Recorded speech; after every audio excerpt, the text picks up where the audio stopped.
Yerdagi hamma foniydir. Buyuklik va karam sohib bo'lgan Robbingizning yuzi o'zgina boqiy mangu qolur. U zotning yuzidan boshqa hamma narsa yo'qoladi.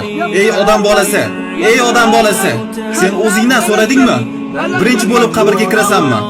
Yoki ikkinchi bo'lib qabrga kirasanmi? Yoki uchinchi bo'libmi? Balki sen 10-chi bo'lib qo'mishar. Balki boshqa odamlar sendan oldin qabrga qo'yilar.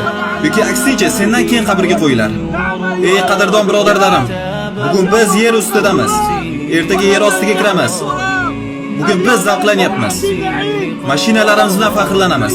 Uy joyimiz bilan, mansabimiz bilan faxrlanamiz. Qo'limizdagi hokimiyat bilan faxrlanamiz. Ertaga qurt-qubuz qarab yem bo'lamiz. Ey odam bolasi, ey odam bolasi, qanday xohlasang shunday yasha. Batahqiq sen o'lasan.